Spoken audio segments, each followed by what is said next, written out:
မိတ်ဆွေရဲ့ခွေလေးဟာနေရာတိုင်းမှာဘယ်နေရာကိုတွားကျိုးမဲလွတ်ထားရင်တောင်စကားနားထောင်ဖို့ဆန္ဒရှိပါသလားလူအများစုဟာခွေးလေးတွေအမှန်တကယ်အစင်သင့်မဖြစ်သေးခင်မှာကျိုးမဲလေ့ကျင့်မှုတွေကိုအလျင်စလိုလုပ်ကြပါတယ်ဒါကခွေးနဲ့ပိုင်ရှင်ကြားကယုံကြည်မှုတွေကိုမြန်ဆုံးရှုံးစေနိုင်ပါတယ်ဒီလိုမဖြစ်အောင်ဘယ်လိုလုပ်ရမလဲဆိုတာလေ့ကျင့်ရေးဆရာကပြောပြပေးမှာပါခွေးတွေကိုအခက်ခဲများတဲ့အခြေအနေတွေထဲမရောက်ခင်ကျိုးမဲလေ့ကျင့်မှုအခြေအနေတွေကိုအရင်ဆုံးလေ့ကျင့်သိသင့်ပါလေလေ့ကျင့်ရေးဆရာနဲ့သူ့ရဲ့ခွေးလီ Wallace တို့ဟာသူ့အတွက်နေရာအသစ်တစ်ခုကိုရောက်ရှိနေကြပါတယ် Wallace အနေနဲ့အခုဆိုရင်ကျိုးမဲလွတ်ထားသလိုလွတ်လပ်ခွင့်ရနေပါတယ်လေ့ကျင့်ရေးဆရာကခွေးကိုလွတ်လပ်စွာလှုပ်ရှားခွင့်ပေးထားပါတယ်အိမ်တွင်းမှာတင်မကပဲတကယ်ပြင်ပကဘာမှာပါလေ့ကျင့်မှုတွေက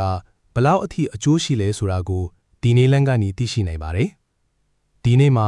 လူအနှဲငယ်ရှိတဲ့ပတ်ဝန်းကျင်အသက်တစ်ခုကိုလေ့ကျင့်ရေးဆရာကရွေးချယ်ထားပါတယ်ခွေးတွေအတွက်ပတ်ဝန်းကျင်ပြောင်းလဲတဲ့အခါဖြစ်လာနိုင်တဲ့အကျိုးသက်ရောက်မှုတွေကိုရှော့မတွက်သင့်ပါဘူးသူတို့ဟာစူးစမ်းတတ်တဲ့ဉာဏ်ရည်ထက်မြက်တဲ့တတဝါတွေပါ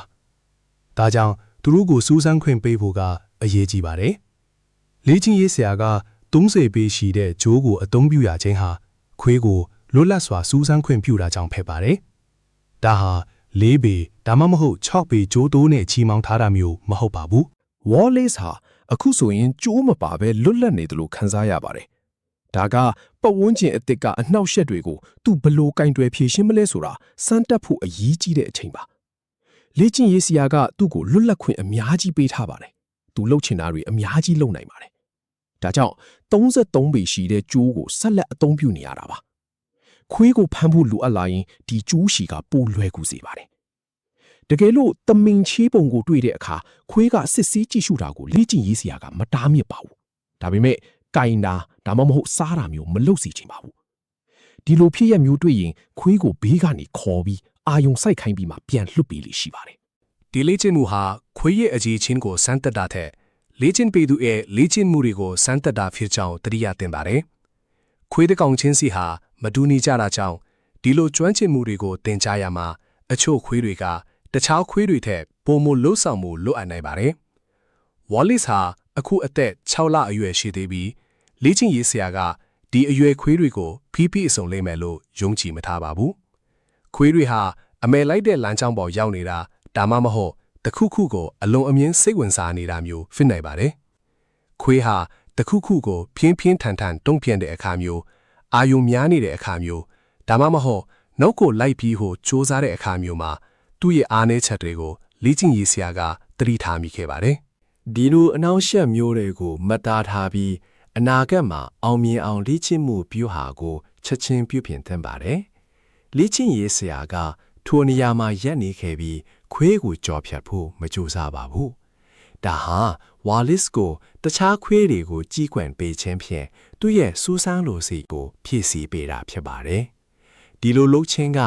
အပေါ်အာယုံခံစားမှုတွေအမြင်အာယုံတွေနဲ့အတန်တွေမလိုအပ်ပဲသူ့စီကိုရောက်မလာအောင်တားဆီးပေးပါတယ်။ဒါပြင်လှပတဲ့ခွေးလေးကိုသူအာယုံစိုက်ကြည့်ရှုခွင့်ရစေပါတယ်။ခွေးကအာယုံများလာပြီးလမ်းလျှောက်နေတဲ့အခါမျိုးမှာချက်ချင်းပြန်ခေါ်လို့ရမယ်လို့ပြောသူကဆိုပါတယ်။ခဏလေးအချိန်ပေးလိုက်တာနဲ့သူကအဆင်ပြေသွားပါလိမ့်မယ်။အဲ့ဒီလိုအာယုံများတာကကြာမြင့်လာရင်တော့ပိုပြီးလေ့ကျင့်ပေးဖို့လိုအပ်ပါတယ်။ခွေးကိုပုံမပြည့်စုံတဲ့အတွေ့အကြုံတွေပေးဖို့လည်းလိုအပ်နိုင်ပါတယ်။ဒါမှသာသူတို့အတွက်ဒီလိုအရာတွေကရှားပါတဲ့အခွင့်အရေးတွေလို့မခံစားရမှာပါ။ Wallace ဟာပြည့်စုံသူမဟုတ်ပါဘူး။သူတခုခုကိုတကယ်စိတ်ဝင်စားနေရင်အဝေးကနေခေါ်တာမျိုးမလုပ်ဘဲသူ့နားကိုသွားပြီးအလွယ်တကူခေါ်တာမျိုးကိုလေ့ကျင့်ရေးဆရာကအာယုံစိုက်ခဲ့ပါတယ်။လေ့ကျင့်ရေးဆရာဟာခြံစည်းရိုးမရှိတဲ့နေရာမျိုးကိုမလာခင်မှာကျိုးရှည်နဲ့ခြံစည်းရိုးပါရှိတဲ့ပတ်ဝန်းကျင်တွေမှာလေ့ကျင့်တာကိုကြိုက်နေတတ်ပါတယ်။ဒါကနှစ်ထပ်ထိန်ချုံထားတဲ့ပတ်ဝန်းကျင်လို့ဆိုလိုပါတယ်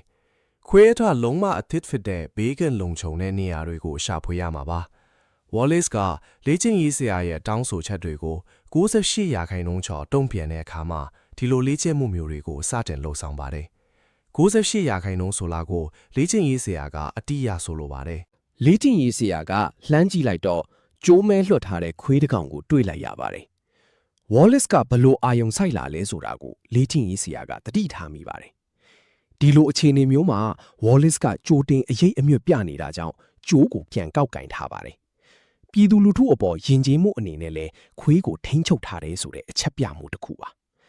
လေ့ကျင့်ရေးဆရာကတခြားခွေးတွေနဲ့တွေ့တဲ့အခါဒီလိုနီလန်းကိုအသုံးပြုလေ့ရှိပါတယ်ခွေးအဆင့်သေးမဖြစ်သေးခင်ဒီလိုလုပ်ရင်ခွေးကထွက်ပြေးသွားနိုင်ပါတယ်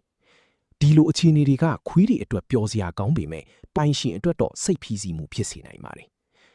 Wallace ကလမ်းကြောင်းကိုဆက်လက်နမ်းရှုံချင်တာကြောင့်တကြားလုံးထက်ပတ်ဝန်းကျင်ကအားဖြည့်ပြီးမှုကပိုအရေးကြီးတယ်လို့လေ့ကျင့်ရေးဆရာကပြောပါတယ်။ခွေးနဲ့အခြေခံအုံမြစ်ကိုခိုင်မာအောင်တိဆောက်ဖို့အာရုံစိုက်ရပါမယ်။ခွေးကတခါတလေတဘာဝအတိုင်းနောက်လှည့်ကြည့်တတ်ပါတယ်။ဒီလိုလှည့်ကြည့်တဲ့အခါလေ့ကျင့်ရေးဆရာကအဲ့ဒီအပြုတ်မှုကိုအားဖြည့်ပေးပါတယ်။တကယ်လို့ခွေးကပြန်လှည့်မကြည့်ဘူးဆိုရင်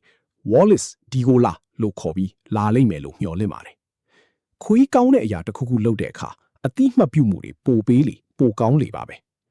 တာဝန်ယူမှုရှိတဲ့ကြိုးမဲ့လေ့ကျင့်မှုတွေကတညတည်းနဲ့မပြီးစီးနိုင်ပါဘူးခွေးကိုတာမန်စကလုံးနေနဲ့မကြာခဏပြောဆိုပြီးခြင်းဖြင့်သူတို့ဘလောက်နားလေလာလေးဆိုတာကိုသိရှိနိုင်ပါတယ်ကားပါကင်ကိုမရောက်ခင်အခုလိုအခြေအနေလေးတွေကခေါင်းမွန်ပါတယ်နေရာကလူသိပ်မများပြီးမြဲ Wallace ကိုတတိထားတတ်အောင်လေ့ကျင့်ရေးဆရာကဆက်လက်သင်ပေးနေပါတယ်ဒါကြောင့်သူကကြိုးကိုကောက်ကိုက်ပြီးကားစီကိုပြန်လျှောက်ပါတယ်ဒီလိုပတ်ဝန်းကျင်မျိုးမှာကျိုးရှည်နဲ့ပျော်ရွှင်စွာလေ့ကျင့်တာကခွေးကိုနေရာတိုင်းမှာစကားနားထောင်အောင်ဘေးကင်းစွာတင် जा ပေးနိုင်တဲ့နီလန်းကောင်းတစ်ခုပါဒီအဆင့်ထိရောက်အောင်ပိုမိုအကူအညီလိုတဲ့မိတ်ဆွေတွေအတွက်လေ့ကျင့်ရေးဆရာ Zach Josh က30ရက်အတွင်းခွေးတွေကိုအခြေခံကျွမ်းကျင်မှုတွေသင်ပေးမဲ့အခမဲ့ online သင်တန်းတစ်ခုကိုဖန်တီးထားပါတယ်Wallace ဟာမာလီနိုနဲ့ဂျာမန်ရှက်ဖတ်မျိုးဆက်ခွေးလေးထူပြီးလေ့ကျင့်ရေးဆရာ Zach Josh နဲ့အတူလေ့ကျင့်နေတဲ့ခွေးလေးတစ်ကောင်ဖြစ်ပါတယ်